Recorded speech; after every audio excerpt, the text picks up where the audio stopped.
How's it going, everybody? Thank you very much for tuning in here at odds.com. The Diehard MMA podcast is streamed exclusively here on odds.com. And if you want to watch the replay, click the link below. Head on over to odds.com to check it out. Because the next fight that we have to talk about is Kevin Holland taking on Ronaldo Souza. We had a little fruit basket situation where Kevin Holland popped for COVID, so Vettori stepped in for his opponent last week. We made some little profit off of that, and now Kevin Holland is taking on Vettori's original opponent in Ronaldo Souza. Great fight coming up here, and very interesting in my opinion. So I've got a rule, Matt. I don't know if you remember my rule, but you don't bet on fighters that are over the age of 40 unless you've got a damn good reason to do so. And unless I'm mistaken, Jacare's birthday was today. I believe he just turned 41. 41, yep. So he's 41 years old, taking on Kevin Holland, one of the most exciting prospects in the division, in my opinion. The big question around Holland is his fight IQ. He just does some of the most ridiculous things out there because he's having fun. He's highly entertaining to watch. He can finish people. He's a high-level jiu-jitsu player. He's got pop in his punches, good boxing. He's going to have a redonkulous 9-inch reach advantage in this fight. The only issue that I have is that Kevin Holland accepts the bottom position, and we just recently saw him get out grappled by Darren the Dentist Stewart, a guy that is not known for his grappling or his wrestling chops. In fact, people usually use that against him. Jacare is coming off of taking on some of the highest level athletes in his division, still doing it kind of like Yoel has been. He's been getting the L's. He's on the wrong side. But he's been competitive. I mean, even against Jan Blachowicz at 205 when he moved up there, he was working on takedowns constantly in a 5-round title fight. And it was a number one contender title fight, sorry. But it was a main event. He lost a split decision to Jan Blachowicz, who is now the reigning king at 205. I think if Souza comes out here and does the same exact thing, I think he can take Holland down. And I think he might be able to grind out a 15-minute win over Holland, who just has no idea how to get off of his back. I'm not so confident in Jacare here. And here's my problem. Jacare at his best never had an amazing takedown offense. His jiu-jitsu game was maybe the best we ever saw at 205. So good. But he also doesn't have a pure wrestling takedown game. He doesn't shoot that double leg or have an explosive single or pick up and slam. He just never had that game. It was just once he got you there, oh my gosh. I mean, Jacare stands for the alligator in Portuguese, obviously, because once he got the chomps on you, you never got back up. But what we've seen lately is a guy who can't get it. Remember the Chris Weidman fight? It was a slow, plodding kickboxing fight, and Blachowicz, again, is a lot slower than Kevin Holland's going to be at 185. So Jacare went up to 205, strategically picked some opponents to not only try to win a title, but also guys that were slower, because at 41, he is not fast. He was never exactly a speed demon, but he's even slower now. Kevin Holland is going to have massive height and reach advantages and speed advantages in this fight. And at 41, I'm just not sure how Jacare is going to deal with those unless he gets early takedowns. But for him to get takedowns, he has to get Holland against the fence, pick him up, because he's not just going to openly get a takedown, I don't feel like. And I think Holland knows that the only way I lose this fight is if I get taken down. I think he's going to be extra aware of not the Darren Stewart fight. First of all, he was winning all fight, got taken down in the third round. So he had a 2-round lead, and he was trying to do some of his Kevin Holland stuff. I agree the fight IQ is not always there for Holland. But I think in fights where he's looked for the takedown, Alexander Hernandez rushing in to get it, or in some other situations, he's been pretty good dealing with it. We'll see. I mean, Brandon Allen gave him problems. Brandon Allen's a grappler. But I like the activity from Holland, too. I think sometimes with young developing fighters, the best thing they can do is keep fighting, go back to the gym and train. Keep fighting, go back to the gym and train. And Kevin Holland already has 4 wins in 2020. This will be the 5th fight for Kevin Holland in 2020.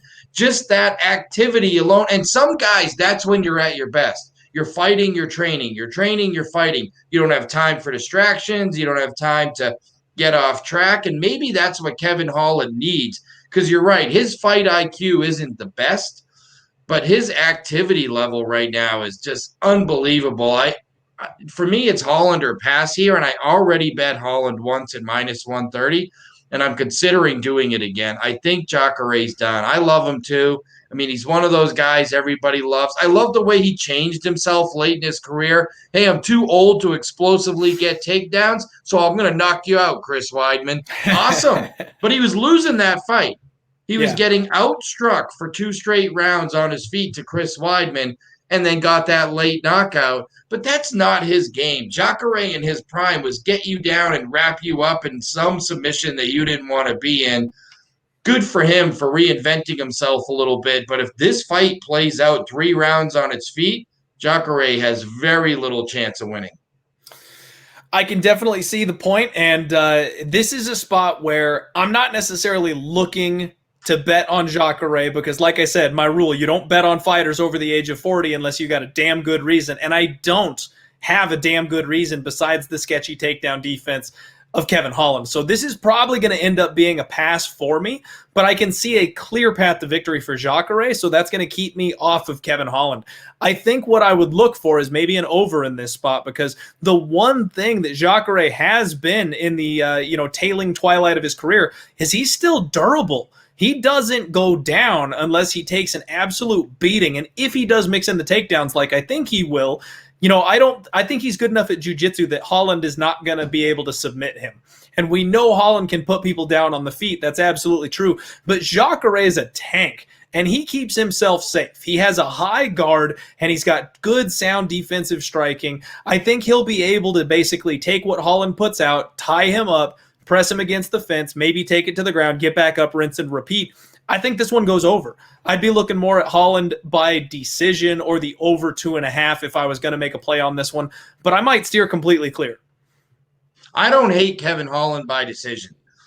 First of all, he's not a big one-shot puncher. He's more dangerous with his knees and elbows than he probably is with his fist. Despite the fact that he has good hand speed and throws good straight shots, he's just not a big power puncher, but I certainly think he's going to throw more shots, land more shots, and be a little bit more creative on the feet. The only thing that worries me about Kevin Holland, it's not even his takedown defense. It's really just how does a guy who so recently was getting over COVID deal with it? And I've heard people say, hey, I didn't even know I had it. I was fine. And I know people that got COVID 3 months ago that say I'm still not 100% yet. And that I have fatigue issues and breathing issues still. And I'm like, I don't know what to think. I'm not trying to say it's a factor because we don't know, but it could be. And if it affects his breathing and his fatigue level at all, then it could be an issue. Other than that, I'm not really worried about the takedowns. I think Holland, his takedown, I think he's going to be able to escape him. Because Jacare is not a natural wrestler, as good as his jiu-jitsu is. And I think if it stays on its feet, he just outworks him. I can absolutely see that happening. All right. So, I mean, it sounds like a little dissension here in the ranks. That's fine. This is a close competitive fight that could go a lot of different ways. So, all right. I like it. That's the best part about getting on these shows and talking these things out. Having a second brain involved is you can see the other side, you can see the other side of the coin that you maybe could not have gotten to otherwise. We have got 356 live viewers here. Thank you all so much for hanging out with us here on the show. My esteemed guest, Matt Holt, the president of US Integrity, hanging out with us to break down UFC 256. I do want to give a shout out to our other sponsors here on the show. GOAT Capital Sports. You can find them at GOAT Capital _ on Twitter.